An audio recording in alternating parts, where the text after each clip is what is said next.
জার্মানির বন শহর থেকে আপনাদের সঙ্গে আছে আমি খালেদ মহিউদ্দিন। আজ আমাদের অতিথি এমন একজন যার আসলে কোনো ধরনের ইন্ট্রোডাকশনই দরকার নাই। শুধু আমাদের বাংলাদেশের অডিয়েন্সের জন্য না, সারা পৃথিবীতেই দরকার নেই। আমাদের সাথে আজ রয়েছেন শান্তিতে নোবেলজয়ী অর্থনীতিবিদ ডক্টর মোহাম্মদ ইউনুস। ডক্টর মোহাম্মদ ইউনুস, আপনাকে আমাদের অনুষ্ঠানে স্বাগত জানাই। আপনাকে আরও জানিয়ে রেখি আমাদের সাথে আমাদের প্রযোজক আরাফাত এবং আমাদের যারা জার্মান কলাকুশলী আছেন তারা সবাই আপনাকে সালাম শুভেচ্ছা জানিয়েছেন। আমরা আপনাকে খুব ধন্যবাদ জানাই আমাদেরকে সময় দেওয়ার জন্য। আমিও সালাম জানাচ্ছি সবাইকে। অসংখ্য ধন্যবাদ সবাইকে। তোমার জি। কলা কৌশলী এবং আরাফাত এবং তোমাকে এবং শ্রোতাদের সবাইকে সালাম দিচ্ছি। Thank you so much sir. আমি সরাসরি প্রশ্নে চলে আসি যে প্রফেসর ইউনুস, আপনি সাধারণত সাক্ষাৎকার দিতে চান না। অনেকে বলে থাকেন দেশি গণমাধ্যমে কথা বলতে আপনি স্বাচ্ছন্দ্য বোধ করেন না। এর কারণ হিসাবে কেউ বলেন আপনি প্রশ্নের মুখোমুখি হতে হয়তো পছন্দ করেন না। আবার কেউ বলেন কিছু না বলেও আপনি যে দুর্যোগের মধ্যে আছেন, বললে না জানি কি হতো। আপনার মন্তব্য একটু শুনতে চাই প্রফেসর ইউনুস। না, তুমি তো সবটা বলেই ফেলেছো সমস্যাগুলো কি। কাজে এই হলো অবস্থা। অবস্থাটা হলো আমি বলছি দেশের কাউকে কিছু বলি না এমন কথা তো নয়। আ বাইরে বিদেশেও যে সবাইকে যে সাদরে নিয়ে আসি তাও না। তাদেরকে অনেক শর্ত দেই আমার এই কথাগুলো আ লেখার ছাপানোর আগে আমাকে বলতে হবে যাতে আবার এমন কোনো কথা শব্দ এমন থেকে না যে আমি আর বিপদের সম্মুখীন হব। আমি শুধু বিপদ থেকে দূরে থাকার জন্য এটা করছি। কারণ আমি চারদিকে বিপদের মধ্যে আছি। কাজেই কথা না বলা এটা একটা নিজেকে রক্ষা করার একটা আম সুবিধা আরকি। যে কত কম বলা যায় ততই হয়তো ঝামেলার থেকে বাঁচবো। সম্পূরক প্রশ্ন করতেই হয়, নিজেকে কতটা রক্ষা করতে পারলেন প্রফেসর ইউনুস? পারলাম না তো। তো খালি বাড়ছে। এখন তো বড় আ কঠিন অবস্থার মধ্যে পড়ে গেছি। কিছুদিন আগে হয়তো খবর পেয়েছে এই মাসের মধ্যেই যে ১২ তারিখে যে ঘটনা ঘটলো যে আমাদের অফিসের মধ্যে ঢুকে গেল লোকজন। ঢুকে বলল যে এটা আমরা এখন দখল করলাম। এখান থেকে আমরা চালাবো এটা। কি ধরনের আবদারিকতা? আমরা পুলিশের কাছে গেলাম। পুলিশ বলল যে আমরা এই ব্যাপারে কিছু করতে পারব না। কাজেই তারাও কিছু করল না। তো আমরা যাবোটা কোথায়? পুলিশও কিছু করবে না। ওরাও দখল করার জন্য ছুটে আসবে। আমাদের আইন কানুন বা কিছুই মানবে না। আর আমাদের একটা প্যানিক সৃষ্টি করলো। আমাদের পুরো অফিসের মধ্যে যত লোকজন আছে বিশেষ করে মহিলা সহকর্মী যারা আছে তারা খুবই ভীত সন্ত্রস্ত হয়ে গেল। যে কি কারবার? কি হলো এটা? তো কাজেই সমস্যার পরিমাণ বাড়ছে, কমছে না। সমস্যার পরিমাণ বাড়ছে, কমছে না। আমি একটু একটু পিছনে আদালতে আপনার বিরুদ্ধে রায় ঘোষণার পরে আপনি একটা প্রতিক্রিয়া দিয়েছিলেন। সেই প্রতিক্রিয়ায় আপনি বলেছিলেন যে বাংলাদেশের একটি কথায় আপনি এরকম বলেছেন যে বাংলাদেশের প্রতিটি নাগরিককে অন্যায়ের বিরুদ্ধে এবং গণতন্ত্র এবং মানবাধিকারের পক্ষে এক কণ্ঠে কথা বলার আহ্বান জানায়। অনেকে অ্যা এইটাকে দেখছেন হচ্ছে এরকম করে যে আপনি গণতন্ত্রের পক্ষে লড়াইয়ে শামিল হতে বলছেন। প্রশ্ন কেউ করছেন, প্রশ্ন উঠছে। আপনি কি এইসব মামলা মোকদ্দমা থেকে মুক্তি পেতে এই সরকারেরই পরিবর্তন চাইছেন? মহিউদ্দিন খালেদ তুমি কি গণতন্ত্রের বিরুদ্ধে নাকি? হঠাৎ এটা নিয়ে এত না, চিন্তিত না, হয়ে আমি আমি আমি গণতন্ত্রের গণতন্ত্রের কথা বিপক্ষে না। বললাম দেখে আমি আমার জন্য আমি তা না ইন্টারপ্রিটেশন টা হলে তো বললাম। তুমি তো বললে যে আমিও তো তুমি বলবে হ্যাঁ, যে আমিও তো আছি। কাজে আমাকে রাইট। পৃথকভাবে বলতে হচ্ছে কেন? আমরা সেটাই বলতেছি। কাজে আমরা কেউ গণতন্ত্রের বিপক্ষে না। সবাইকে স্মরণ করিয়ে দেওয়া যে আমরা সবাই গণতন্ত্রের পক্ষে, মানবাধিকারের পক্ষে, আমরা ন্যায় নীতির পক্ষে, রুল অফ লর পক্ষে। এগুলো না থাকলে জাতি হিসেবে আমরা টিকে থাকবো না তো। কাজেই যখনই মনে হচ্ছে যে এগুলো এখন আ ফরেন ওয়ার্ডস হয়ে গেছে। হুম। তাতে মনে হবে যে আমাদের সমাজ হিসেবে আমাদের আ দায়িত্ববোধ অনেক বেড়ে গেল। এগুলোকে প্রতিষ্ঠিত করা, সোচ্চার করা, মুখ ফুটে বলা। এটা সবাইকে বলতে হবে, মুখ ফুটে বলতে হবে। আমার বিরুদ্ধে অভিযোগ হলে আমি বলছি না বলে। আপনি বলছেন না কেন? একবার বলে এখন তোমার প্রশ্নের সম্মুখীন হয়ে গেলাম। অনেকে বলছে, "না, আপনি তো শতবার শতমুখে আ আ গণতন্ত্রের কথাই বলবেন। আপনাদের সবারই বলা উচিত।" কিন্তু প্রশ্নটা এমনভাবে তোলা হচ্ছে যে আপনি আসলে আপনার রায় ঘোষণার পর আপনি বলছেন গণতন্ত্রের কথা, আ আ মানবাধিকারের কথা। অনেকে বলছেন যে এই কথা কি আসলে যেহেতু ব্যাপারটা আপনার উপরে আসলো, তখনই আপনি আসলে বললেন কিনা? নাকি আপনি আসলে বলতে চানও না, আপনি হতে আগেই পারে যেরকম বলছিলেন? হতে হতে পারে মুখ যখন বন্ধ থাকে কোনো কথাই বলা হয় না। এখন যখন মুখ খোলার সুযোগ হয়েছে, সামনে ক্যামেরা নিয়ে দাঁড়িয়ে আছে, মাইক্রোফোন দিয়ে দাঁড়িয়ে আছে, কথা বলছি। কাজে মনের কথাটা বললাম আরকি। যেটা মনে ছিল বলা হচ্ছিল না, সেটা রাইট। বললাম। এটা আমার ধারণা এটা সবারই মনের কথা। আ সেটাকে প্রকাশ করা তারাও তারাও চায় যে তারা বলুক। আমি বললে তাদেরও মনে সাহস আসে যে উনি বলছেন যখন আমরাও বলতে পারব। প্রফেসর ইউনূস আপনি যখন বলছেনই তখন আমি এই কথাটাকে একটু ইলাবোরেশন আপনার কাছ থেকে আশা করতে পারি যে আপনি যখন বলছেন যে গণতন্ত্র মানবাধিকারের পক্ষে এক কণ্ঠে কথা বলার আহ্বান আপনি জানাচ্ছেন, আপনার কাছে কি মনে হচ্ছে যে গণতন্ত্র মানবাধিকারের পক্ষে এখন বহু পক্ষ বহু কণ্ঠ এটা আসলে এক কণ্ঠে কেউ বলতে পারছে না বা সাহস পাচ্ছে না বা বলছে না এরকম আপনার মনে হচ্ছে কিনা? আমার মনে হচ্ছে তাই। কারণ বলতে পারছে না তো। মুখ খুলে সব গণতন্ত্রের কথা বলতে পারছে না। কাজেই সেটা বলা, অ্যা এক বাক্যে বলা, পরিষ্কার কণ্ঠে বলা, এটা আমাদের সবার দায়িত্ব তো, জাতীয় দায়িত্ব এটা। যে না হলে তো গণতন্ত্র বলে কিছু থাকবে না আমাদের জন্য। আদৌ গণতন্ত্র বলে কিছু থাকবে না। একটা প্রশ্ন করি যে বর্তমান সরকার আরো স্পেসিফিক ভাবে বললে প্রধানমন্ত্রী শেখ হাসিনা স্পষ্টতই আপনাকে অপছন্দ করেন। অনেক কিছুর জন্য আপনাকে দায়ী করেন, পদ্মা সেতু এবং এই সেই। এর কারণ কি বলে আপনি মনে করেন? আপনাকে কি তিনি তার প্রতিদ্বন্দ্বী মনে করেন? নাকি সত্যি তার কাছে এমন কোনো তথ্য রয়েছে যে আপনার বিশাল কোনো রাজনৈতিক অভিলাষ রয়েছে? আপনি কি রাজনৈতিকভাবে তার প্রতিদ্বন্দ্বী হয়ে উঠছেন বলে তিনি আপনাকে অপছন্দ করছেন? না কি কারণে আপনার কি মনে হয়? আমার মনে হয় উনি মনে করেন যে আমি স দেশের সর্বোচ্চ ডাকু, সন্ত্রাসী কিংবা আমি অপরাধী। আমি আম আ সেরা অপ আম চোর এই জাতীয় জিনিস মনে করেন। কাজেই সেগুলো ব্যাখ্যা করেন উনি তার মুখে। উনি বলেন যে আমি সুদখোর, আমি ঘুষখোর, আমি সব এমন এমন সব কটু শব্দ ব্যবহার করেন যাতে মনে হয় যে আমার সম্বন্ধে তার ধারণা খুবই খারাপ। কিন্তু এইটা তো এরকম ছিল না। আমরা দেখেছি যে ৯৬ থেকে ২০০১ সাল পর্যন্ত আ নানাভাবে এই সরকারই বা আওয়ামী লীগ সরকারই আপনার সাথে বা আপনি আওয়ামী লীগ সরকারের সাথে একসাথে কাজ করতে কোনো সমস্যা হয়নি। আপনি এইটা এইটার জায়গাটা কি একটু ব্যাকগ্রাউন্ডটা কি আমাদের একটু বলা যাবে যে আপনার কাছে কি মনে হয় কেন এই শত্রুতার বা কেন এই অপছন্দের বিষয়টা একটু সৃষ্টি হলো বা তৈরি হলো? যেই হোক এটা আমার তরফ থেকে হয়নি। আমি তাকে অ্যা যথাযথ শ্রদ্ধা করে নিয়ে গেছিলাম। আ আমাদের মাইক্রো ক্রেডিট সামিটে ওয়াশিংটন ডিসিতে আমাদের প্রধান অতিথি করে নিয়ে গেছি। সবাই সম্মান করেছে। কারণ এই মাইক্রো ক্রেডিটটা তখন এ পৃথিবীর সামনে আসছে, বড় আকারে আসছে এবং এটা বাংলাদেশের অবদান হিসেবে সবাই স্বীকৃতি দিচ্ছে। এ বা উম ওয়াশিংটনে দুনিয়ার সেরা যারা সবাই উপস্থিত ছিলেন, তার মধ্যে আমরা ওনাকে নিয়ে গেছিলাম এইজন্য যে বাংলাদেশের পক্ষ থেকে এই গৌরবটা যেন তিনি আমাদের পক্ষ হয়ে গ্রহণ করেন। উনিও রাজি হয়েছেন, উনিও গেছেন, করেছেন। কাজেই এটা স্বাভাবিকভাবেই এই সম্পর্ক থেকে যাওয়ার কথা ছিল। কিন্তু কি কারণে এটা ঘাটতি হতে আরম্ভ করলো বুঝতে পারলাম না। কিছুদিন পর থেকেই উনার আচরণ এবং তার শব্দ পরিবর্তন হতে আরম্ভ করলো। এমন পরিবর্তন হলো, এখন আমাকে চোর বদমাইশ ছাড়া আর কোন বিষয় উনি মনে করেন বলে মনে হয় না আমার কাছে। আসলে এটা নিয়ে কথা বলাটা একটু বিব্রতকরই। কিন্তু আ কেউ এটা বলে থাকেন যে বিশেষ করে ওই যে ২০০৭ সালে যে 111 এর সরকার আমরা যাকে বলি, আ তাদের যে বিরাজনীতিকরণের একটি চেষ্টা, সেই চেষ্টার মধ্যে আপনার অংশগ্রহণ আছে কিনা? যদিও বারবার বলা হয় যে আপনি আসলে সেই ক্ষমতাটা দখল করতে চেয়েছিলেন। অথচ আমরা আ উল্টা শুনেছি, আপনার মুখেও শুনেছি, যারা ওই সময় কুশলীন ছিলেন তাদের মুখেও শুনেছি যে আপনাকে আসলে অফার করা হলো, আপনি সেটি ফিরিয়ে দিয়েছিলেন। কিন্তু কেউ আবার বলে থাকেন আপনি একটা লম্বা সময়ের জন্য চেয়েছিলেন। এইটি কি একটা কোনো কারণ হতে পারে? এই ব্যাপারটি কি আমাদের দর্শকদের জন্য মানে বা ইয়েদের জন্য একটু আপনি পরিষ্কার করবেন যে আপনি আসলে আ রাষ্ট্রের সর্বোচ্চ ক্ষমতায় বা রাজনীতির জায়গায়, দেশ পরিচালনায় সেগুলিতে আপনি আসলে আসতে চেয়েছিলেন কিনা, চান কিনা?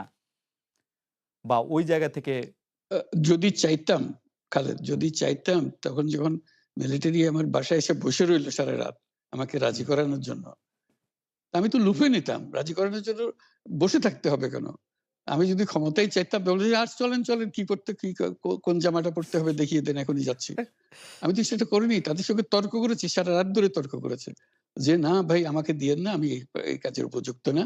আপনারা অন্য লোক খোঁজেন।" তারা আমার উপরে মন ঠিক করে ফেলেছে আমাকেই নিতে হবে। আমি বারে বলতেছি তাদেরকে। তো তারা নিরাশ হয়ে ফিরে গেল। বলল যে, "সকালবেলায় আবার আসবো। সকালবেলায় আসলে তখন আপনি আমাদেরকে বলেন যে রাজি আছেন।" আমি বললাম যে, "না সকালবেলা আসলে একই কথা পাবেন। কারণ আমি তো এটা এমন কিছু না যে মনের মধ্যে সন্দেহ রেখে দ্বন্দ্ব রেখে আপনাদেরকে বলছি। অত্যন্ত পরিষ্কারভাবে আপনাদের কাছে বলছি। কাজেই তা না হলে তো আমি সঙ্গেই রাজি হয়ে যেতাম। এই কে ছাড়ে? আপনাকে দেশের পুরো সরকারের প্রধান হবার জন্য আহ্বান জানাচ্ছে। বাংলাদেশে এরকম কয়জন মানুষ আছে বলবে যে, "না, আমি এই দায়িত্ব গ্রহণ করব না।" আমি তো করলাম সেটা। এখন আমার নামে বলা হচ্ছে ১০ বছর ছেড়ে। আমি বছর নিয়ে তো প্রশ্নই ওঠে না। প্রশ্ন হচ্ছে আগামীকাল সকালবেলা আপনি শপথ গ্রহণ করবেন এই কথা। আমি বললাম যে, "না, করব না।" তারপরে এরপরে তো কয় বছর, কয় কাণ্ড। আমি ১০ বছর দিয়ে কি করবোটা কি আমি ১০ বছর দিয়ে? আমি তো বলছি আমি এই কাজের জন্য নই। দেশে আমার দেশ পরিচালনা করা আমার দায়িত্ব না, আমার কাজ না। আমি জানি না এটা কিভাবে করতে হয়। আমি যেটা জানি সেটা করি। আ মেক সেন্স। দ্যা আপনার মেয়ে মনিকা ইউনুস সম্প্রতি একটি সাক্ষাৎকার দিয়েছেন সিএনএন এ। সেখানে আমি তাকে একটু যদি অনুবাদ করি তাহলে সেরকম আ আ মা পড়তে পারবো যে আমি তাকে উদ্ধৃত করছি যে, "কোনো এক সময় প্রধানমন্ত্রী শেখ হাসিনা ও ডক্টর ইউনুস একসঙ্গে কাজ করেছেন। আমি আশা করি সেই সময়টা আবার ফিরে আসুক। শুধু গ্রামীণ কিংবা সংশ্লিষ্ট সব প্রতিষ্ঠানগুলোর ভালোর জন্যই নয়। যদি তারা আবারও একসঙ্গে কাজ করেন তাহলে সেটা চমৎকার হবে।" এই আ আ মনিকা ইউনুসের এই আশা কি আপনারও আ আ মানে একই রকম আশা কিনা যে আ প্রধানমন্ত্রী শেখ হাসিনা এবং ডক্টর ইউনুস একসঙ্গে কাজ করলে আরো কিছু চমৎকার কাজ হবে বা এটা আপনি আশা করছেন এরকম কি? এটা কি এটা কি এখন আমার জন্য করা যাচ্ছে না? যে আমি আ নারাজ যে এটা করতে চাই না? তুমি ভাবখানা এমন করছো যেন আমিই আপত্তি করছি। আমি কাজ করতে চাই না। আমাকেও যে বললাম চোর বদমাইশ করে রেখেছে, সেখানে কাজ করার তো কথাই উঠছে না। আমার নাম উঠলেই উনার রাগ উঠে যায়। আমাকে সুদখোর না বললে উনার মন তৃপ্ত হয় না। আমাকে চুবিয়ে না ডুবালে আ আ পদ্মা নদীতে আমাকে চুবিয়ে না ডুবালে উনার মনে শান্তি আসে না। ঠিক আছে? এখন আমি কি করে বলব? বলতে তো হবে ওনাকে যদি কিছু বলতে হয়। আ পদ্মা নদীর কথাটা যখন উঠলই, পদ্মা ব্রিজ সম্পর্কে যে কথাটা সরকারের উচ্চ মহল থেকে এটা বলা হয় যে, আপনি আপনার ক্ষমতা ব্যবহার করে বা আপনার পরিচিতি ব্যবহার করে বা আপনার যে একটা সাংঘাতিক রকমের গ্রহণযোগ্যতা সারা দুনিয়াতে আছে, যেটি আসলে ওয়ার্ল্ড ব্যাংক সহ অন্য জায়গায় আছে, সেটি দিয়ে আসলে আপনি পদ্মা সেতুটা আ বাংলাদেশ যাতে ঋণ না পায়, সেটির জন্য আপনি চেষ্টা করেছেন। আম দ্যা এই ব্যাপারটা নিয়ে কি আপনি একটু কিছু বলবেন যে, এটা আপনার বিরুদ্ধে একটা অভিযোগ? কি বলবো এটা বলো? এটা হাস্যকর একটা কথা মুখ থেকে বলে ফেললো চোর ডাকাতের মতো। এটাও আরেকটা বলে ফেললো। এটাই সত্য হয়ে গেল। আমরা যে বারে বিবৃতি দিলাম তখন এটা হুম, প্রশ্নই ওঠে না। আমরা বাংলাদেশের নাগরিক হিসেবে আমরা গৌরবান্বিত যে এই পদ্মা সেতুর উপরে আমরা একটা সেতু বানাতে হুম। পারবো। এটার জন্য আমরা সবাই চাই। কাজে এটা তো বিরোধিতা করার তো প্রশ্নই ওঠে না। কেন বিরোধিতা করব? দেশে যে একটা বড় রকমের ঘটনা ঘটতে যাচ্ছে সেটা তো আমরা সবাই সমর্থন করেছি। তিনি বলেই চললেন। এখন একজনে বলতে থাকলে তো আমার করার কিছু তো নাই। উনি এত শক্তিধর যে এখানে আমার কথা তো কিছুই থাকে না। উনার আ সব সরকারের যাবতীয় প্রচার যন্ত্র উনার হাতে। আমার তো কিন্তু এ আপনি তো আমার আপনি গলার যত তীক্ষ্ণ। আ আ আপনি তো কথা বলেন না। বললে তো নিশ্চয়ই আপনার সাথেও না, একটি প্রশ্ন আসছে যে আম আ আ পদ্মা সেতুর যখন উদ্বোধন করা হবে তখন কি আপনাকে নিমন্ত্রণ জানানো হয়েছিল? যে মানে রাষ্ট্রের পক্ষ থেকে এরকম বলা হয়েছিল যে আপনাকেও নিমন্ত্রণ জানানো হবে বা আপনি ম মনে মনে আছে কিনা? মনে পড়ে না এরকম করছে। আচ্ছা, মনে নাই আচ্ছা, আমার। আচ্ছা। আম আ আমি একটু আ যে বিষয়টি নিয়ে আপনি আসলে শুরু করেছিলেন যে আপনার প্রতিষ্ঠান জবরদখল করা নিয়ে সেই জায়গাটার মধ্যে একটু আসি। আমাদের যে আন্ডারস্ট্যান্ডিং সেই আন্ডারস্ট্যান্ডিংটা হচ্ছে এরকম, আপনার হাত দিয়ে যখন গ্রামীণ টেলিকমের প্রতিষ্ঠা হয় তখন এর আয় থেকে আপনি গ্রামীণ ব্যাংকের সদস্যদের জন্য ব্যয় করার কথা বলেছিলেন বা ভেবেছিলেন। আপনি গ্রামীণ ব্যাংক থেকে চলে আসার সময় বা ওই আগে পরে আমরা দেখেছি যে সে আর্টিকেল অফ অ্যাসোসিয়েশনটা আসলে ওই একই রকম নাই, বদলানো হয়েছে। তো গ্রামীণ ব্যাংকের বা গ্রামীণ টেলিকমের এই বেনিফিশিয়ারি থেকে গ্রামীণ ব্যাংকের সদস্যদের আসলে বাদ কেন দেওয়া হয়েছে? মানে এইটার পিছনে কারণ কি? এখন গ্রামীণ টেলিকমের যে লভ্যাংশ তা কোন খাতে আসলে ব্যয় করা হয়? বা মানে যে আয়টা, মুনাফা সেটি আসলে কিভাবে ব্যয় করা হয়? গ্রামীণ টেলিকম একটা স্বতন্ত্র প্রতিষ্ঠান। এটা কোম্পানিজ আইনের 28 সেকশন 28 দ্বারা সৃষ্ট। তার অর্থ হলো যে এটাকে যে আইনের ভাষায় বলে it's a non dividend company guaranteed by limited by guarantee. অ্যা কাজেই এটার কোনো মালিক নাই। কাজেই মালিক যেহেতু নাই, এটা তার নিজের নিয়মে যারা গ্যারান্টি দিয়েছে, যারা আ গ্যারান্টির পরিমাণও খুব সীমিত, লিমিটেড বাই গ্যারান্টি। এটা ৳১,০০০। মানে যদি যত আ তোলপাড় হয়েও যায় কোম্পানিতে, বহু পাওনা থেকেও যায় লোকজনের, যারা এটার পরিচালনা পরিষদে আছে তাদের দায়িত্ব হবে ৳১,০০০ পর্যন্ত। এর দায়ী থাকবে ৳১,০০০ পর্যন্ত। এর বেশি তার দায়িত্ব থাকবে না। কাজেই এত সহজ সরল একটা জিনিস। তো সেটাই হলো গ্রামীণ টেলিকম। গ্রামীণ টেলিকম তখন একবার বলেছিল যে তাদেরকে কিছু, কিছু সহায়তা দেবে এটার উপায় অর্জনের কাছ থেকে। এটা তাদের নিজস্ব সিদ্ধান্ত। এটা কারো চাপারও সিদ্ধান্ত না। সেই সিদ্ধান্ত অনুসারে সেই সমস্ত আ যে পরিমাণ টাকা তারা বলেছিল দেবে, এখনো দিয়ে যাচ্ছে। এই পর্যন্ত ৳৫০০ কোটি উপরে দেওয়া হয়েছে এই সাহায্য সহায়তা থেকে। কাজেই ওইটা যে আমরা বা গ্রামীণ টেলিকম এটার থেকে পৃথক হয়ে গেছে তার যে কথা দিয়েছিল কথা এটা একটা কথা দিয়েছিল। এটা পূরণ করছে না। আ এটা আইনিগত কোনো যে আইনি বাধ্য হতে আপনি দিতে বাধ্য হবেন এরকম কিছু ছিল না। তো কাজেই এই ধরনের বিষয়টা এই টেলিকমের বিষয়ে বলা। আ গ্রামীণ ব্যাংকের আপনি যখন মানে গ্রামীণ টেলিকমটা আপনি প্রতিষ্ঠা করেন, সেই সময়ে গ্রামীণ টেলিকমের সাথে গ্রামীণ ব্যাংকের সম্পর্কের যে বিধিমালা, সেই বিধি কি আপনি যখন চলে এসছেন গ্রামীণ ব্যাংক থেকে সেটি পরিবর্তন করা হয়েছিল তো? সেই পরিবর্তনটি হ্যাঁ, মানে পরিবর্তনটির জায়গাটা যদি আমাদের একটু পরিষ্কার করতেন। পরিবর্তন ছিল যে আগে এটা নমিনেট করতে পারত গ্রামীণ ব্যাংক। চেয়ারম্যান পদের জন্য একজন লোক নমিনেট করতে পারত। আমরা যেহেতু গ্রামীণ ব্যাংক থেকে আমাদেরকে সরিয়ে দেওয়া হয়েছে, হু, হু। তখন আমরা মনে করলাম যে এটা রাখার আর দরকার নাই। এই গ্রামীণ টেলিকম থেকে সেই যে পদটা আমরা পরিষ্কার করে দিয়েছি যে এখন এটা আর দরকার নাই। এইটুকুই পরিবর্তন হয়েছে। এটা ন্যায়সঙ্গতভাবে পরিবর্তন করার ধারা অনুযায়ী যা, যা করতে হয় সেটা করা হয়েছে। এতে এ তার ইচ্ছা বা তার কর্তব্য, তার করণীয় অ যে অবজেক্টিভস আছে কোথাও পরিবর্তন হয় নাই। অ্যা এই ক্ষেত্রে আমাদের এই বিষয়ে আরকি এইটাই আমাদের আরেকটা প্রশ্ন সেটা হচ্ছে যে গ্রামীণ টেলিকম কি গ্রামীণ ফোন থেকে প্রায় ৩৭% লভ্যাংশ পায়? যে এবং যদি পায় ৩৪, তাহলে ৩৪ 34% লভ্যাংশ পায়। সেই 34% লভ্যাংশের যে টাকাটা, সেই টাকাটা কোথায় বা কি উদ্দেশ্যে ব্যয় করা হয়? সেই সামাজিক ব্যবসায় যেটি আসলে আপনার পেটেন্ট করা সোশ্যাল বিজনেস সেটির কাঠামোটা আসলে কি? রাইট। বা সেটি কিভাবে আপনি করেন? সামাজিক ব্যবসা হলো এমন একটা নতুন ধরনের ব্যবসার আ চিন্তা। যেটা আমরা প্রমোট করছি, আমরা নিজেরা প্র্যাকটিস করছি। যেটা ব্যবসা মানে হলো মুনাফা করা, হু, হু। ব্যক্তিগত মুনাফা করা এবং তার লক্ষ্য হলো সর্বোচ্চ মুনাফা করা। এটি হলো ইকোনমিক্স এর নিয়ম যে সর্বোচ্চ মুনাফা যদি করি সবকিছু ঠিকঠাক মতো চলবে। আমরা বললাম যে এটা ভুল জিনিস। যে সর্বোচ্চ মুনাফার মধ্য দিয়ে মানুষকে এক রকমের নেশাগ্রস্ত করেছে। এই মুনাফার নেশা। মুনাফার নেশার মধ্যে তাকে ঢুকিয়ে দেওয়া হয়েছে।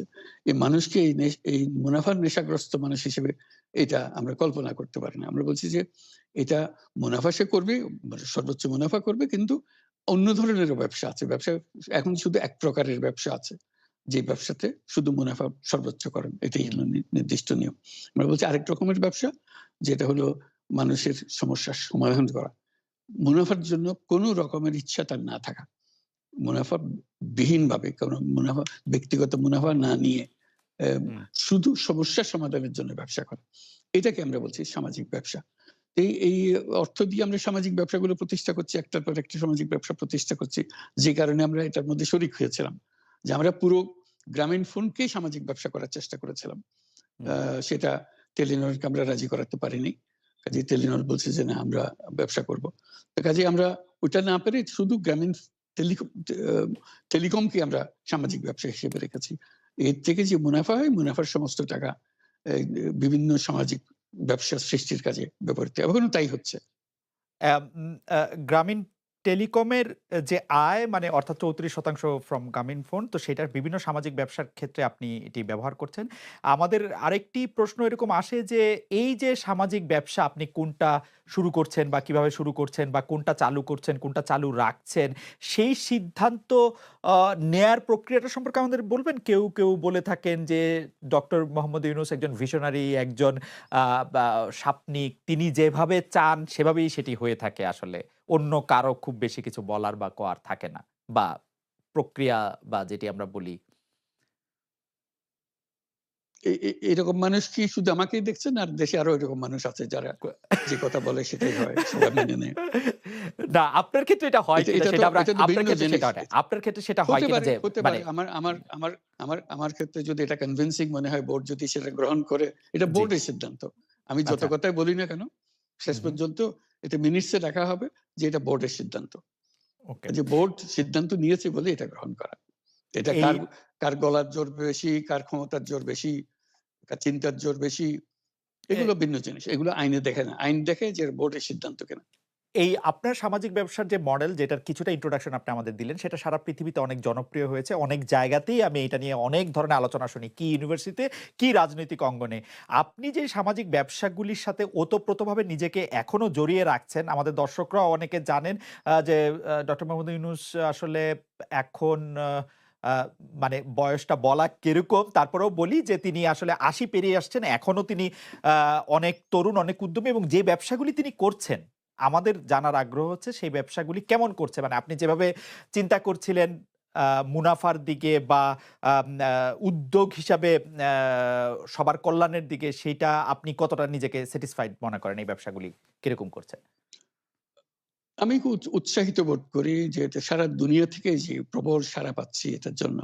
বিভিন্ন দিকে এটা আসছে। আজকে বাংলাদেশ হলো এটার কেন্দ্রভূমি। সবাই তাকিয়ে থাকে আমরা কি বলছি, কিভাবে করছি, আমাদের কথা, আমাদের কাজ অনুসরণ করে। এটাকে পৃথিবীর সমস্ত দেশ এটাকে অত্যন্ত সম্মানের চোখে দেখে। এ এই যে বলা হয় যে উনি অনেক সম্মানী, উনার হয়তো বড় রকমের একটা আ গ্রুপ আছে যাতে প্রমোট করার জন্য উনার আ পরিচিতি বাড়ানোর জন্য। এটা আমার পরিচিতি বাড়ানোর জন্য কোনো আ সর আ কোনো প্রতিষ্ঠান নিয়োজিত নাই। হুম, কনসালটেন্সি ফার্ম নিয়োজিত নাই।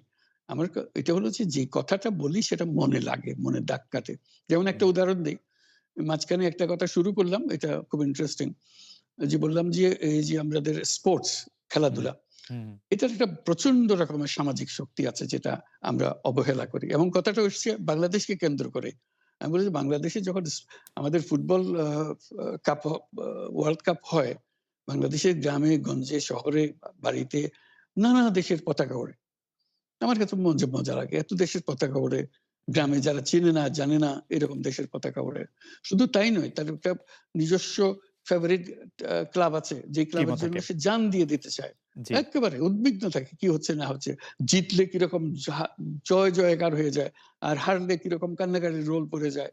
হুম, আমরা যে এটা কেন হয়? যে লোককে চেনে না, সে কোথায় ব্রাজিল, কোথায় আর্জেন্টিনা, নাম শোনে নাই কোনদিন। কিন্তু তার জন্য হুম, জান পরাণ। আমরা যেটা হলো তার একটা মস্ত বড় শক্তি। এই যে আকর্ষণ করতে পারে, মানুষকে আকর্ষণ করতে পারে। কিন্তু এই শক্তিটা আমরা বাণিজ্যিক ব্যবহার করি, মুনাফার কাজে ব্যবহার করি, এন্টারটেইনমেন্ট এর ব্যবহার করি, কিন্তু সামাজিক কাজে ব্যবহার করি না। এই কথা বলতে আরম্ভ করলাম, অনেকে শুনতে আরম্ভ করল। তো আমাকে ১ম রিও অলিম্পিকে দাওয়াত করা হলো এই বিষয়ে। হুম, অলিম্পিক কমিটিকে বলার জন্য। যে যেহেতু লেখালেখি হচ্ছে পত্র-পত্রিকায় হুম, বিষয়টা আসছে। তো আমি গেলাম, বললাম। অনেকে পছন্দ করল বিষয়টা যে তারা কোনদিন চিন্তা করে নাই যে স্পোর্টস দিয়ে একটা সামাজিক শক্তি দাঁড় করাতে পারে, সামাজিক ব্যবসা সৃষ্টি হতে পারে। হুম, তখন হুম, ফ্রান্স থেকে আমাকে আলাদা করে দাওয়াত করলো। সেদিন এইখানে রিওতেই ওখানে এন হিদালগো, প্যারিসের মেয়র। হুম, আরো বিশদভাবে জানার জন্য। এরা দীর্ঘ আলাপ হলো তার হুম, স্পোর্টসম্যানদের নিয়ে। পরবর্তীতে আবার সেটা আমাকে প্যারিসে আমন্ত্রণ করলো আরো বৃহত্তর জনসাধারণের জন্য স্পোর্টস লিডারদের সঙ্গে আলোচনা করার জন্য। তখন তারা সিদ্ধান্ত নিল, প্রশ্ন করল, "অলিম্পিককে সামাজিক ব্যবসা করা যায় কিনা?" আমি বলছি, "অবশ্যই করা যায়।" আমি ব্যাখ্যা দিলাম কিভাবে করা যায়। তারা হুম, খুবই কনভিন্সড হলো। তখন তারা ঠিক করল, এটা হলো ২০১৮ সাল। হুম, ২০১৮ সালে ঠিক করল যে তারা প্যারিস অলিম্পিক যেটা হবে 2024 এ এই বছর। ইয়ার 2024 এ হবে, তখন অনেক হুম, হুম, পরের কথা। যে এটাকে সামাজিক ব্যবসা অলিম্পিক করবে। আমাকে শুদ্ধ তারা নিয়ে গেল। আমি তাদের দলের একজন হলাম। প্রেসিডেন্ট ম্যাক্রো একজন, আমি একজন, আর এন হিদালগো। আমরা ৩ হুম, জনের কমিটি। আমরা গেলাম লুজানে। ইন্টারন্যাশনাল অলিম্পিক কমিটিকে বোঝানো, প্যারিসে যদি তোমরা দাও, সিলেক্ট করো প্যারিসকে, তাহলে প্যারিস এইভাবে সোশ্যাল বিজনেস অলিম্পিক করবে। আইওসি রাজি হলো। এখন এই ২০২৪ সাল এসে গেছে, এখন প্যারিসে অলিম্পিক হবে এবং সেটা সামাজিক ব্যবসা অলিম্পিক হবে। এই যে একটা সাধারণ কথা, হুম, হুম, এটা এতজনের মাথায় ধরানো, এতজনকে কনভিন্স করা, এতজনকে এক্সাইটেড করা এবং সেটা হচ্ছে এবং আগামী যখন অলিম্পিক হবে হুম, আপনারা সবাই দেখতে পারবেন সামাজিক ব্যবসা অলিম্পিক বলতে কি বোঝায়। এটা দেখে এখন তাড়া পড়ে গেছে। আমাদেরকে হুম, এখন বারবার ডাকাডাকি হচ্ছে মিলান থেকে। মিলানে আসছে ২০০০ আ আঠা আর ২৬ সালের winter Olympic. Milan Cortina winter Olympic. বলে যে, "প্যারিসেরটা তো তুমি করে দিয়েছ। আমাদেরটা আরো ভালো করে দিতে হবে তোমাকে। সামাজিক ব্যবসা আরো কি ভাবে সম্পর্কিত হয়?" এই যে একটার পর একটা অলিম্পিক হুম, হুম, আসছে। পিয়ংচাং অলিম্পিক হয়ে গেল, সেটা আমাকে ধরতে পারেনি তারা। পিয়ংচাং অলিম্পিক কোরিয়াতে হয়ে যাওয়ার পরে ২০১৮ সালে হয়ে যাওয়ার পরে হুম, আমাকে নিয়ে গেল পিয়ংচাং এ, যে এইটাকে এখন যেহেতু এটা হয়ে গেছে, হয়ে যাবার পরে এটাকে সামাজিক ব্যবসায় কিভাবে বুঝতে পারছি। রূপান্তরিত করা যায় আমাদেরকে পরামর্শ। এই যে একটার পর একটা মানুষ গ্রহণ করছে, এটা তো আমি তাদেরকে বিজ্ঞাপন দিয়ে গ্রহণ করাচ্ছি না। আমি একটা অ্যা কথা বলছি, তাদের পছন্দ হচ্ছে। পছন্দ হলে আমাকে নিয়ে যাচ্ছে। আমার এখন পৃথিবীর কত জায়গায় এই যে শুধু স্পোর্টস রিলেটেড, আপনি মাঝে দেখবেন পত্রিকাতে ছবি ছাপা হচ্ছে। হুম, হুম, ডক্টর ইউনূস ও ফুটবল ফুটবল বিশ্ব ফুটবল থেকে একটা পুরস্কার দিচ্ছে। রাইট। আমার সঙ্গে ফুটবলের কি সম্পর্ক আছে বলেন? আমাকে না, কেন দিচ্ছে? এই যে একটা কথা তাদের সামাজিক ব্যবসা। মাথায় ঢুকিয়ে দিয়েছি, সামাজিক ব্যবসা। এটা খুবই ইন্টারেস্টিং। আমি আ আ আপনার আরেকটা বিষয় আপনার একটু দৃষ্টি আকর্ষণ করছি যে, আপনার কর দেওয়া বিষয়ে অনেকে এইটি বলতে চেষ্টা করেন যে, আপনি কর না দিয়ে সে টাকা অনুদান দিয়েছিলেন এবং সেইজন্য আপনি ভেবেছিলেন যে, সেই টাকার উপর আসলে কর আ আ দিতে হবে না। কিন্তু আপনি অনুদান দিয়েছিলেন একটি ট্রাস্টকে, যেইটা ট্রাস্টি আবার আপনি সেই কারণে আপনাকে সর্বোচ্চ আদালতের নির্দেশে কর দিতে হয়েছে। এইটাকে কি আপনি আপনার একটা মিস্টেক বলবেন? নাকি বা আপনার অর্থনীতিবিদদের বা আপনার পরামর্শদাতাদের, নাকি আপনার উপর একটি জুলুম বলবেন? না, আমি বলব না, ভুল সংবাদ দিচ্ছ তুমি, সেজন্য বলব। ভুল আচ্ছা। সংবাদটা হলো এই, টা টা আমার টাকা। আমি রোজগার করি। আমি নিজে সিদ্ধান্ত নিয়েছি আমি কোন কিছুর মালিক হব না। উহু, কাজেই আমি টাকাটা আমি যেহেতু উপার্জন করেছি, সেটা আমি একটা ট্রাস্ট দিয়ে দিতে চাচ্ছি। হুম, আ যেমন আমার কোনো বাড়ি নাই। নিজের নামে নিজের কোনো বাড়ি নাই, গাড়ি নাই, হুম, জমি নাই, কোনো আম ব্যবসার আ শেয়ার নাই। আমি কোনোটা রাখিনি। এটা আমি ও আম এ মালিকানাবিহীন থাকতে চাই সবসময়। হুম, তো কাজেই এই টাকাটা আমি একটা ট্রাস্টে দিয়ে দিচ্ছি। তো ট্রাস্টে দিয়ে দেওয়ার সময় প্রশ্ন উঠলো, এটাকে কর দিতে হবে কিনা? হুম, তখন আমাদের লয়ার বলল যে, "না, এটা যেহেতু আপনি দান করছেন, এটা তার কর দেবার বিষয় না। আপনি তো দানই করে দিচ্ছেন।" তা আমি হুম, বললাম যে, "সেটা আইনে যেভাবে বলে সেভাবে করে। টাকা তো আমি এমনি হুম, দিয়েই দিচ্ছি। হুম, কাজেই এটা সরকারকে দিলে আমার কোনো অসুবিধা তো নাই। আমি তো হুম, ধরে রাখতে চাচ্ছি না টাকাটা।" তখন বলছে, "আপনার দেওয়ার কোনো কারণ নাই।" তখন আমরা এটা পূরণ করে দিয়ে দিলাম। সরকার দিয়ে দিল। তখন সরকার পক্ষ থেকে এনবিআর থেকে বলা হলো যে, "না, এটা করযোগ্য টাকা। আপনাকে কর দিতে হবে।" আমাদের লয়ার বলছে দিতে হবে না, উনারা বলছে কর দিতে হবে। তখন আমি বললাম যে, "ঠিক আছে, আদালতের কাছে যা, আদালত যেটা বলে সেটাই হবে।" আমার মূল জিনিসটা হলো, আদালতে গেছি আমি। সরকার কেউ বলে নাই হুম, আমাকে আদালতে যাওয়ার জন্য। আমি আদালতে গেছি তার একটা নিষ্পত্তি করার জন্য। এটা কি কর দিতে হবে না দিতে হবে না। হুম, তখন আদালত বিচার করে বলল কর দিতে হবে। যেদিন আদালতে বলল কর দিতে হবে, সেদিনই আমি আদালতে দিয়ে দিছি। কেউ আচ্ছা। আমাকে কর না দেওয়ার অভিযোগ করে নাই, কেউ আমাকে চিঠি লেখে নাই, কিচ্ছু না। ভাবখানাই হচ্ছে এরকম যে আমি ধরা পড়ে গেছি, কর দিই নাই। কাজেই তার নোটিশ এসছে। তারপরে আমি ওরকম তো না। আমি নিজে স্বতঃপ্রবৃত্ত হয়ে, যেহেতু আমাদের উকিল বলছে যে এটা লাগবে না।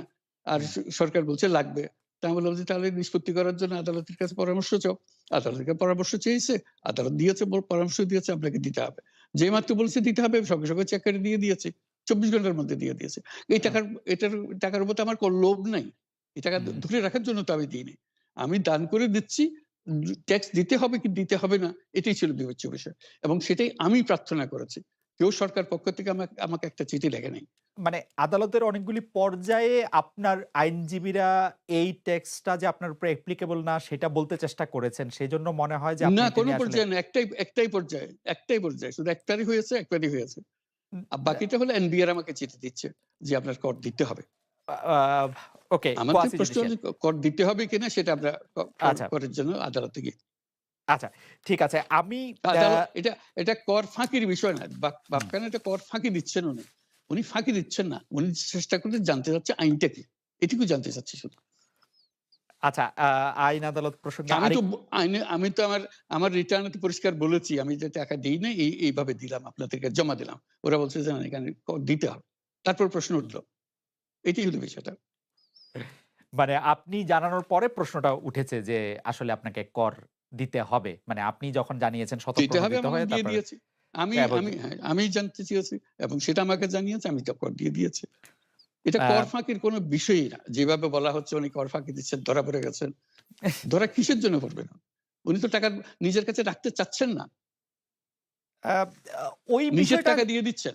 ওই বিষয়টা আসলে কি বলে যে আপনি যে ট্রাস্ট করতেছেন সেই ট্রাস্টের ট্রাস্টিও আপনি সেজন্য এটাকে কর দিতে হবে বা ওইটা একটু যদি আপনি পরিষ্কার ট্রাস্ট করতেন? করলে আপনি ট্রাস্টি হবেন না?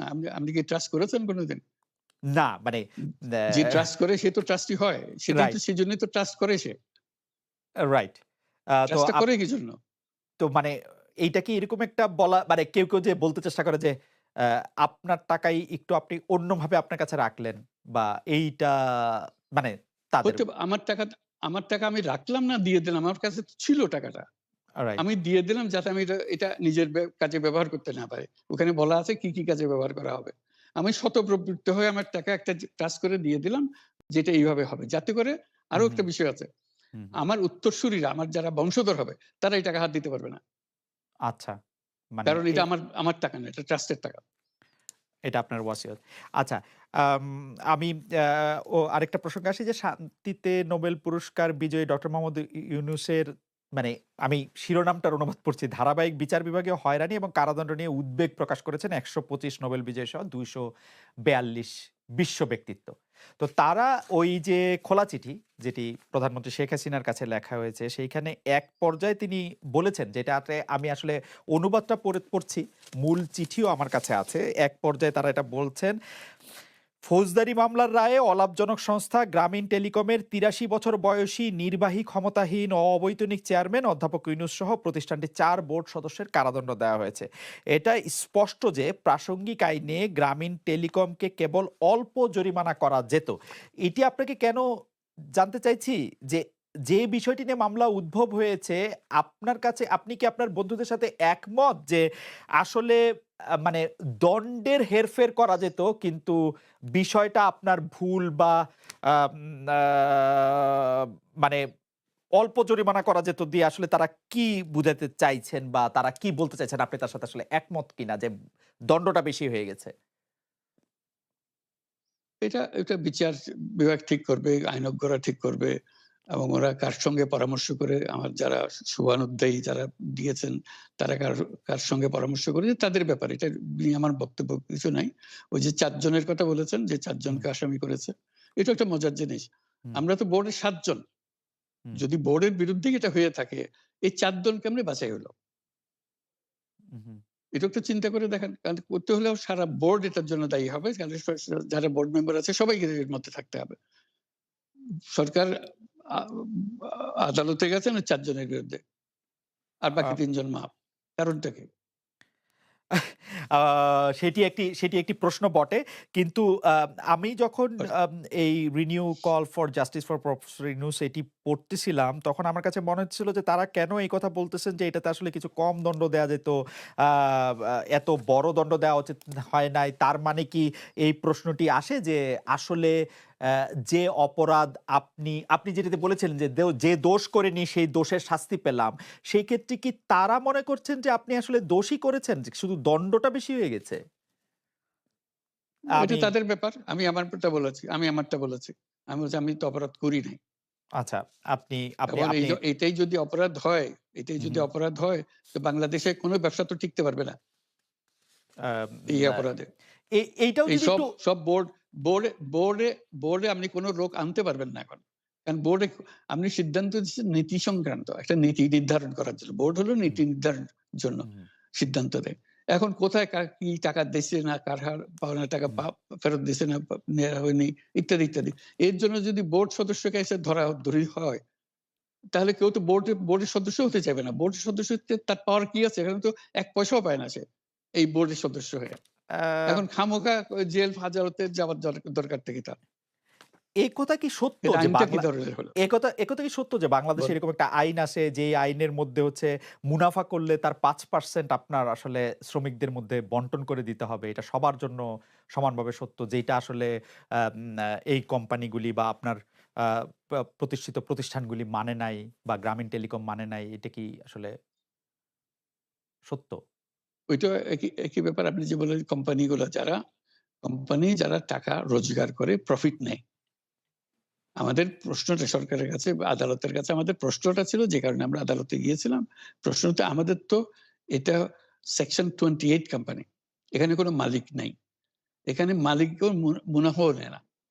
মালিকও নাই, মুনাফাও নাই। যে মালিকের মুনাফা নেয় না। যেখানে মালিকের মুনাফা নাই, সেখানে শ্রমিকের মুনাফা আসবে কেন? কাজে এই বিষয়টা পরিষ্কার। এইটা আইন এখানে প্রযোজ্য হবে না। এই কথা বলে আমরা আদালতের কাছে গিয়েছি তার মতামত চাওয়ার জন্য। কাজে এখানে দোষের তো কিছু নাই। এটা ভিন্ন ধরনের, আমরা বলছি এটা ভিন্ন ধরনের প্রতিষ্ঠান। এখানে 5% দেওয়ার ব্যাপার, 5% দিতে হলে যে মুনাফা করতে হবে, সে তো প্রথমত মালিককে সে মুনাফা পেতে হবে। মালিককে পেলে তারপরে বাকিরা পাওয়ার কথা আছে। কাজে এখানে তো মালিক নাই, মালিক পায় না। কাজে যেখানে মালিক পায় না সেখানে শ্রমিক পাবে কি করে? মানে কোম্পানিটি যে মুনাফা করে তার ৫% শ্রমিকদের দিতে মানে পরিচালক বা পরিচালনায় অসুবিধাটা কোথায়? মানে সেটা কি কোনো একটা প্রবলেম? যে কোম্পানি যদি মুনাফা করে, ধরা আইন যাক কোম্পানি মুনাফা করলো ৳১০০, যেহেতু মালিক নাই, হুম। বোর্ডও নেয় না, কেউ নেয় না, কিন্তু তার ৫% শ্রমিকদের দিতে, মানে সেটাতে কোথাও সংকট আছে কিনা? মানে কোনো অসুবিধা নেই। কোর্ট যদি বলে যে এটা আইন এটার জন্য প্রযোজ্য, আমরা দিয়ে দেব। এটা তো আ কোর্টের ব্যাপার। জানিয়ে দেবে যে এই আইন এখানে আমরা বলছি এই আইন এখানে প্রযোজ্য হবে কিনা। এটা এটা ধরেন এনজিওর ক্ষেত্রে প্রযোজ্য হবে কিনা। আ এনজিওরা তো লাভ করে। আপনি এনজিওরা জিজ্ঞেস হচ্ছে করে দেখছেন যে এনজিওরা কি এনজিওরা বলেন সেটা নিজেদেরকে বলেন বলে এবার। নট ফর এনজিওরা কি? Profit, not for profit. আমরাও তো নট ফর প্রফিট। আমরাও তো not for profit. Not for profit এই মানে কথাই তো হচ্ছে, বলতেছি আপনাকে। নট ফর প্রফিট মানে হচ্ছে প্রফিটটা মালিকরা বা কেউ নিতে পারবে না, বাট কোম্পানিটা তো প্রফিট তো করবে, মানে মানে মানে তাহলে মানে এনজিও তো প্রফিট করছে। এনজিও আহ, তো প্রফিট করছে। সেই এনজিওদের ক্ষেত্রেও প্রশ্ন তোলা যায় বলে আপনি মনে করছেন? বা সে কথাই তা তো বা বটেই। এই আইন যদি প্রযোজ্য হয় তাহলে সবার জন্য প্রযোজ্য হবে। ট্রু। আচ্ছা, আপনার বন্ধু, মানে যারা আপনার হয়ে কথা বলেছেন, সেই ২৪২ জন বিশ্ব ব্যক্তিত্ব ওই কথাটি বলেছিলেন, যেটি প্রধানমন্ত্রী বলেছিলেন যে আপনারা কিছু এক্সপার্ট পাঠান, সেই এক্সপার্ট এসে দেখুক যে আসলে মামলা মেরিট কি আছে। তারা সাদরে সেটি গ্রহণ করেছিলেন। এইটার বা এক্সপার্ট বা লয়ার আসলে, যেহেতু এই ব্যাপারগুলি বাংলাদেশের কনটেক্সটে অনেক বেশি নতুন এবং অনেক বিষয় নিয়ে আসলে অনেক রকম প্রশ্ন তোলা যায়। তো সেই জন্য সেই এক্সপার্ট বা লয়ার একটি আন্তর্জাতিক জায়গা থেকে পাঠানোর জন্য যে প্রধানমন্ত্রীর আমন্ত্রণ যে গ্রহণ করলেন বিশ্ব ব্যক্তিত্বরা, তারপরের এটি এখন স্ট্যাটাসটা কি? মানে আপনার বন্ধুরা তো তাদের মধ্যে ওইটা আইনজীবী রয়েছেন, ওইটা এক্সপার্ট রয়েছেন। হ্যাঁ, ওইটা সরকার তরফ থেকে আর আগ্রহ দেখাচ্ছে না। আপনারা কি আবেদন করেছিলেন সরকারের কাছে যে মানে আপনার অমুক আইনজীবী না, হিসাবে ওরা বা তো বলল যে ওরা তো বলল যে আমরা দিতে চাই। ওদের চিঠিতেই তো বলা আছে আমরা দিতে চাই। কিন্তু ফরমাল কোনো অফিসিয়াল আমন্ত্রণ মানে আসার জন্য কোনো আবেদন বা এরকম কোনো কিছু আপনি যা এর কর আগেই আসার আগেই ওনারা বলে দিয়েছেন এখন এই সময় আর নাই। এই সময় পার হয়ে গেছে। আচ্ছা। ডক্টর মোহাম্মদ ইউনূসের সঙ্গে আমরা কথা বলছিলাম। এর আগে আমরা যে প্রসঙ্গ নিয়ে কথা বলতে চাই, সেই প্রসঙ্গে আসলে একটু দর্শকদের কাছে প্রশ্ন করেছিলাম যে টাকা পাচার রোধে সরকার ব্যর্থ হচ্ছে বলে মনে করেন কিনা? শতকরা ৯৮ ভাগ দর্শক মনে করেন যে হ্যাঁ, ব্যর্থ হচ্ছেন। না মনে করেন শতকরা ২ ভাগ দর্শক। আমরা ডক্টর ইউনূসকে প্রশ্ন করতে চাই যে দেশের টাকা বিদেশি পাচার দেশের অর্থনীতির জন্য মারাত্মক ক্ষতিকর বলে অনেকে মনে করছেন। আপনি একজন অর্থনীতিবিদ হিসাবে আপনার কাছে আমাদের একটু প্রশ্ন যে এই ক্ষেত্রে কোন জায়গায় আপনি সরকারের লুপ হোলস গুলি দেখেন এবং আপনি মনে করেন যে এই ব্যাপারগুলি আ মানে নীতিমালায় পরিবর্তন আনা দরকার বা কোনো আইনের পরিবর্তন আনা দরকার বা আরো ভিজিল্যান্ট হওয়া দরকার, কোন বিষয়গুলি নিয়ে আপনার পরামর্শ বা সাজেশন, অবজারভেশন? সেখানেই বলছিলাম আরকি রুল অফ ল টা এস্টাবলিশ করা। আইনের কোন বিষয় না। আইনটা প্রয়োগ করতে হবে তো। আইন হু, হু। প্রয়োগ না করলে এগুলো তো কিছুই হবে না। কাজে এগুলো আইনের প্রয়োগ, যারা আইন প্রয়োগ কর্মকর্তা তারা ঠিকমতো করছেন কিনা, সমস্ত বিষয়টা হলো আইনের প্রয়োগ। আইন হওয়া, আইনের নির্দিষ্টভাবে প্রয়োগ করা। আইনের যেটা কনটেন্ট ছিল, যেটা আইনের পেছনে যে কার্যকারিতা ছিল সেটাকে প্রয়োগ করা। সেটা না করলে তো কিছুই হবে না। আইনের প্রয়োগটাই আপনি আসলে বেশি গুরুত্ব দিচ্ছেন। যে আইন এক্সিস্টেন্ট আইন আসে, সেই আইনের মধ্যেই এগুলি আসলে রোধ করা যায় বলে আপনি মনে করছেন। যদি আইনের প্রয়োগ হয় বা একবার আইনের প্রয়োগ একবার সিলেক্টিভ একবার না হয়। প্রয়োগ হ্যাঁ, একবার প্রয়োগ করা শুরু হলে তখন বুঝে যেতে কোন জায়গায় আপনার ঘাটতি আছে সেটা পূরণ করে দেবেন। এখন তো বোঝাই যাচ্ছে না ঘাটতি কোথায় আছে। কারণ এই আইনেরই প্রয়োগ নাই। এই প্রসঙ্গেও যদি আমি আরেকটা প্রশ্ন করি যে অনেকে এরকম আশঙ্কা করছেন যে বাংলাদেশের অর্থনীতি আসলে খুব ভঙ্গুর অবস্থার মধ্যে আছে। এই অর্থনীতি যেহেতু বিপুল পরিমাণে বৈদেশিক ঋণ আছে এর মধ্যে আ উয়া নানা ধরনের ব্যাংকিং খাতে নানা ধরনের অব্যবস্থা আছে। আপনি কি মনে করেন যে বাংলাদেশের অর্থনীতি আসলে খুব ভঙ্গুর বা মারাত্মক কোনো চ্যালেঞ্জের মধ্যে আছে? সরকারও এই চ্যালেঞ্জটার কথা স্বীকার করে কিন্তু তারা করোনা এবং ইউক্রেন যুদ্ধের কথা বলে যে সারা বিশ্ব পড়েছে তাই আমরাও পড়েছি। আপনি এটা কিভাবে দেখেন? মানে আপনি কিভাবে কম্পেয়ার করেন বাংলাদেশ এবং সারা বিশ্বের অর্থনৈতিক অবস্থাটার মধ্যে? সারা বিশ্বের অর্থনীতি নিয়ে তো বাংলাদেশের অর্থনীতির অবস্থা খারাপ, সেটা সবাই যেমন বলছে, আমাকেও সেভাবেই বলতে হবে। কাজে কিভাবে সমাধান হবে সেটারও বহু সমাধান আ আ বলা হচ্ছে। কাজে এটা সরকার সেটা প্রণিধান করবেন। তাহলে হয়তো অগ্রসর হওয়া যাবে। আম আপনার কাছেও নিশ্চয়ই পরামর্শ চাইতে পারে। একটি অ্যা প্রশ্ন আ এরকম যে আপনি অ্যা যখন সংবাদ সম্মেলন করলেন গ্রামীণ আম আ টে আপনার প্রতিষ্ঠান গ্রামীণ টেলিকম, গ্রামীণ কল্যাণ এগুলি জবরদখল করা হচ্ছে। তখন আপনি এটিও বলেছিলেন যে আপনি কিছু লোক দেখতে পাচ্ছেন যাদেরকে পরিচিত মনে হচ্ছে না। আজকে অনুষ্ঠানের শুরুতেও আপনি বলেছিলেন এই কথা যে এবং আপনার প্রতিষ্ঠান জবরদখল হয়ে যাচ্ছে। আমরা এরকম শুনেছি যে কিছু লোক আপনাদের ধমকিও দিচ্ছে।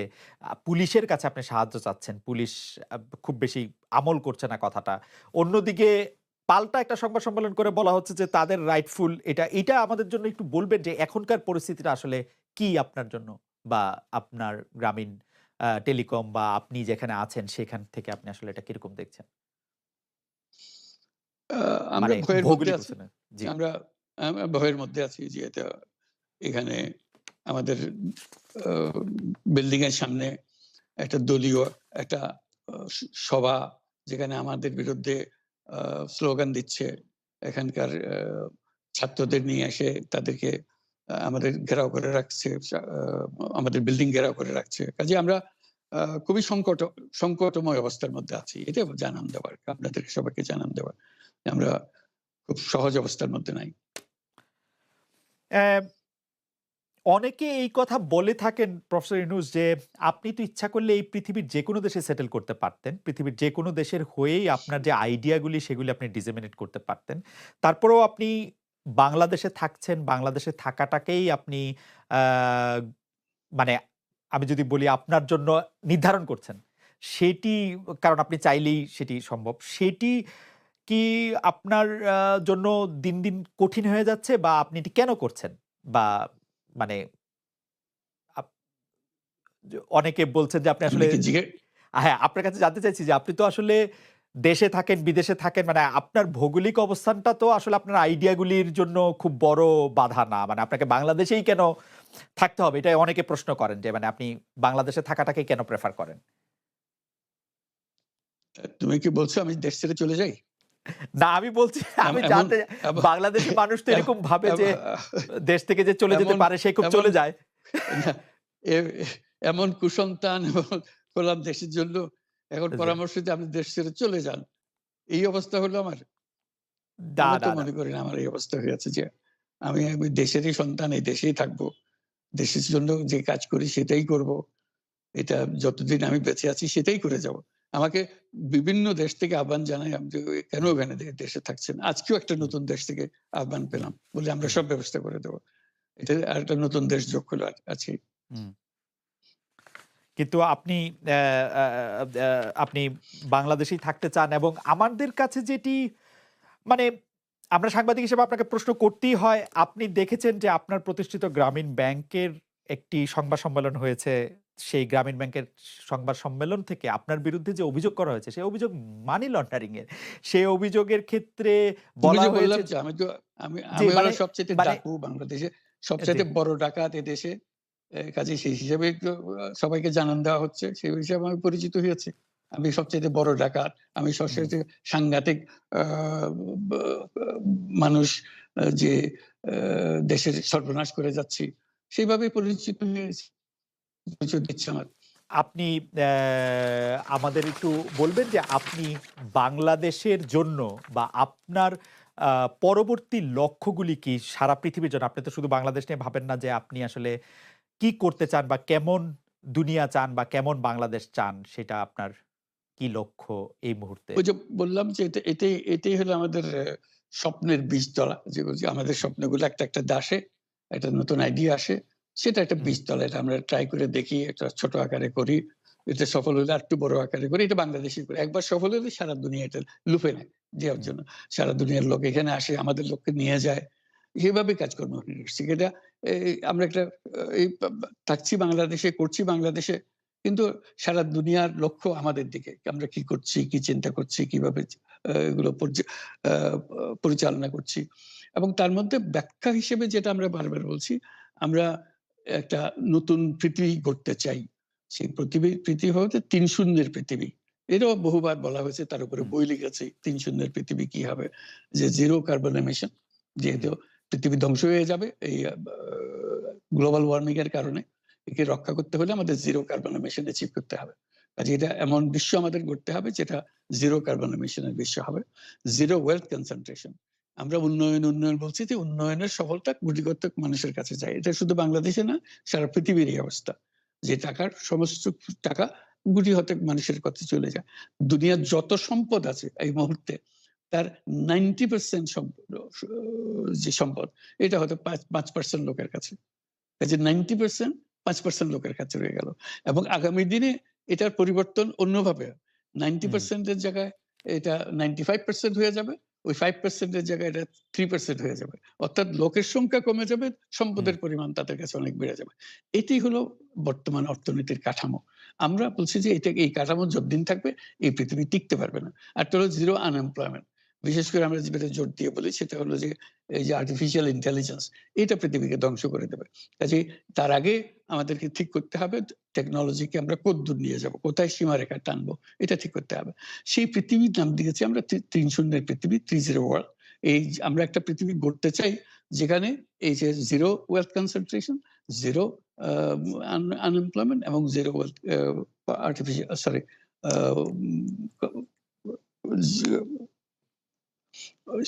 গ্লোবাল ওয়ার্মিং জিরো হবে। হুম, এইটা যে এই ৩ টা জিরোর মধ্যে আমরা থাকবো। তো সেটা আবার বিভিন্ন দেশে এটা পর্যালোচনা বৈঠক হচ্ছে। বিভিন্ন বিশ্ববিদ্যালয়ে সেটা নিয়ে আলোচনা হচ্ছে। আমাদেরকে আমন্ত্রণ জানাচ্ছে। আমরা সেগুলো বিশ্বকে বোঝানোর চেষ্টা করছি।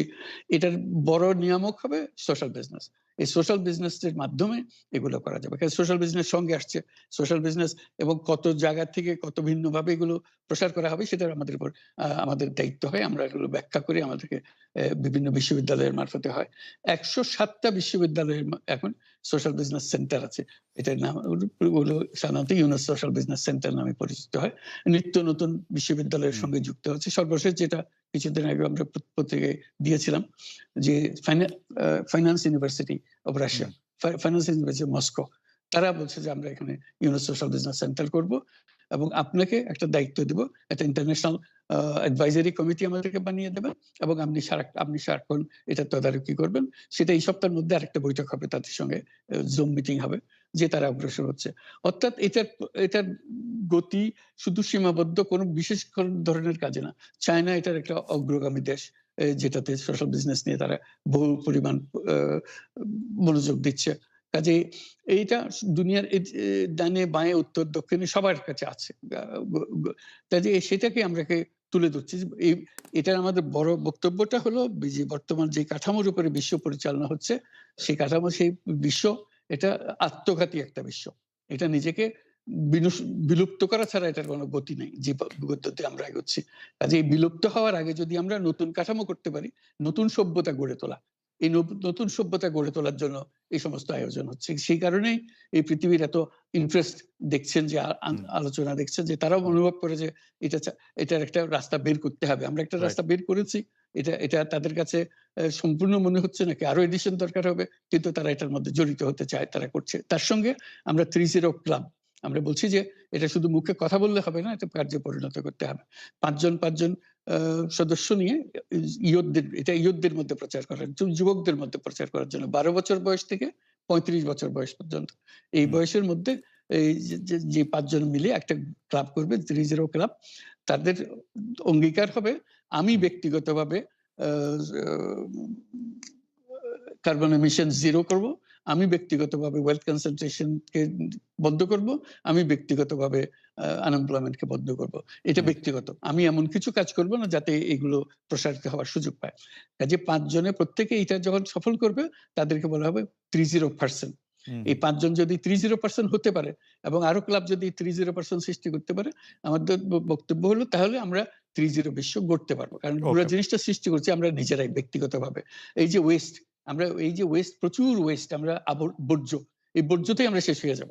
কাজে আমি বর্জ্যের আমি যদি ৩০ ক্লাব করি, প্রথম কাজ হলো আমি যে জিনিস আমার দরকার নেই সেই জিনিস আমি কিনবো না। কারণ কিনলে এটা ফেলে দিতে হবে, একসময় না একসময় ফেলতে হবে। বর্জ্য প্রতিরোধ, কাজে বর্জ্যকে পরিত্যাগ করার জন্য আমাকে প্রস্তুতি নিতে হবে। যদি আমার নেহাত দরকারই হয় তাহলে আমাকে সেটা সীমিত করতে হবে, রিডিউস ইট, তারপর হলো রিইউজ ইট, আবার নতুন করে ব্যবহার করে এটাকে নতুন ভঙ্গিতে আসো। তারপরে হলো যে রিসাইকেল ইট, আবার এটাকে কাজের মধ্যে লাগিয়ে দিল। এইগুলো প্র্যাকটিস করতে হবে। এই যে প্রত্যেক যুবক, যারা তরুণরা এগিয়ে আসছে, কাজে শিক্ষা ব্যবস্থার মধ্যে একটা বড় পরিবর্তন আনতে হবে। যেহেতু আমরা বলছি যে চাকরি করা মানুষের ভবিষ্যৎ না, চাকরি করার জন্য মানুষের জন্ম হয় নাই। এটা আমাদের একটা ফান্ডামেন্টাল জিনিস। এটা হলো যে আমরা সবাই এন্টারপ্রেনিউর, আমরা উদ্যোক্তা। আমাদের জন্ম হয়েছে উদ্যোক্তা হিসেবে, কিন্তু আমরা জোর করে শিখাচ্ছি তোমাকে ভালো করে লেখাপড়া করো, তোমার চাকরি করতে হবে। আমরা হয়ে গেছি ওই দাসপ্রথার শিকার, আমরা দাসত্ব গ্রহণ করছি। একবার যদি আমি এটা গ্রহণ করি তাহলে আমি আর এর থেকে মুক্তি পাবো না, কিন্তু আমার চিন্তা শক্তি রহিত হয়ে যাবে। এটা থেকে বাইরে হওয়া যাবে। ওইটাকে আমরা নিয়ে আসছি যে এটা এই এন্টারপ্রেনিউর হতে গেলে আরো কতগুলো পরিবর্তন হবে, বিশেষ করে ফাইন্যান্সিয়াল সিস্টেমে বিরাট রকম পরিবর্তন করতে হবে। কারণ এখন ফাইন্যান্স গরিবের কাছে আসে না, যেটা নিয়ে গ্রামীণ ব্যাংক শুরু হয়েছিল। ফাইন্যান্স আছে বড় লোকের কাছে, এই বড় লোকের কাছে আসে বলেই এই ওয়েলথ কনসেন্ট্রেশন সম্ভব হয়েছে, সম্পদের কেন্দ্রীকরণ সম্ভব হয়েছে। আমরা যদি এই ব্যাংকিং সিস্টেম পরিবর্তন না করি তাহলে এটা চলতে থাকবে। কাজে আমাদেরকে বড় পরিবর্তন আনতে হবে ব্যাংকিং সিস্টেমের মধ্যে। সেগুলোর জন্য কি কি পদক্ষেপ নিতে হবে সেগুলো আমাদের বিষয় আলোচনার বিষয় হবে। আমরা আমরা আমরা আমরা মনে হয় যে দর্শকরা অনেকেই আপনার এই বিষয়গুলো আগে জানলেও আজকে আপনার প্রাঞ্জল উপস্থাপনে নিশ্চয়ই অনেকে এটাতে আগ্রহী হবেন। আমরা একেবারে শেষ দিকে আসছি। শেষ একটি প্রসঙ্গ, যে রোহিঙ্গারা যে বাংলাদেশে এসছেন এবং মিয়ানমারে বর্তমানে যা হচ্ছে তার আশু কোনো সমাধান আপনি দেখেন কিনা? এই ক্ষেত্রে আপনার কোনো কিছু ভূমিকা নেওয়ার আর আছে কিনা? বিশ্ব নেতৃবৃন্দের সঙ্গে এটা নিয়ে আপনার সর্বশেষ কোনো আলোচনা হয়েছে কিনা? সেখানে একটা মানবতার একটা ক্রাইসিস চলছে, প্রশ্ন করছেন অনেকে। ডক্টর ইউনূস এটা একটা ব্যাপক বিষয়, বড় বিষয়। এটা শুধু রোহিঙ্গা না, পুরা বার্মা বা মায়ানমার, এই পুরো জিনিসটাই একটা বড় জটিল জিনিস। এটা বাংলাদেশ এটার জন্য তার সীমান্তে অবস্থান কারণে আমরা বহুলভাবে এটার সাফার করবো এটার জন্য। কাজে এখন থেকে ঠিক করা যে এটা আমরা কিভাবে নিষ্পত্তি করতে পারি। সেখানে পৃথিবীর যারা বিভিন্ন পলিসি অ্যাডপ্ট করেন এইগুলো সমাধানের জন্য, সবাই মিলেমিশে সমাধানের উপায় বের করা, সেটা আমাদের এখন এই উদ্যোগটা নিতে হবে যাতে করে আমরা এটা করতে পারি। শুধু দর্শক হিসেবে থেকে গেলে আমাদের হবে না, আমাদের অ্যাক্টিভ অ্যাকশনে যেতে হবে যাতে করে এটা এই যে শুরু হলো এটা আমাদের ঘরের কাছে এসে, এবং বন্দুকের গুলি এখন আমাদের গায়ের উপরে লাগছে, আমাদের ঘরে এসে পৌঁছতেছে, এটা খুব ভালো লক্ষণ না। এই লক্ষণ থাকতে থাকতে আমাদেরকে এটা সমাধানের জন্য যে পরিমাণ উদ্যোগ দরকার সেই পরিমাণে উদ্যোগ আমাদেরকে নিতে হবে। এবার শেষ প্রসঙ্গ, আমাদের প্রযোজক আরাফাতুল ইসলাম এটি আপনার উদ্দেশ্যে একটু বলছেন। সেটা হচ্ছে যে বাংলাদেশের প্রধানমন্ত্রী শেখ হাসিনার উদ্দেশ্যে আপনি কোনো কিছু বলবেন কিনা আমাদের অনুষ্ঠান থেকে? না, আমার আর কি বলার আছে, আমি তো হলাম দেশের সর্বস্বার্থ বদমাইশ, সেখানে আছি। কাজে আমার পক্ষ থেকে এমন কিছু বলার নেই তাকে। ডক্টর মোহাম্মদ ইউনূস, আপনাকে অনেক ধন্যবাদ। অনেকগুলি বিষয় নিয়ে আপনি আমাদের সাথে কথা বলেছেন, প্রায় ১ ঘন্টার মতো সময় দিয়েছেন এবং আপনার কথায় নিশ্চয়ই অনেকগুলি বিষয় নিয়ে আপনার প্রাঞ্জল উপস্থাপনায় সেটি আমাদের মধ্যে অনেক পরিষ্কার হয়েছে এবং আপনাকে আমরা আন্তরিকভাবে ধন্যবাদ দিতে চাই পুরো বন এবং বার্লিন যৌথভাবে যারা আমাদের কলাকুশলী আছেন, আমাদের প্রযোজক এবং আমাদের সবার পক্ষ থেকে। ধন্যবাদ অনেক বেশি। আপনাকে অশেষ ধন্যবাদ আমাকে সুযোগ দেওয়ার জন্য। জি।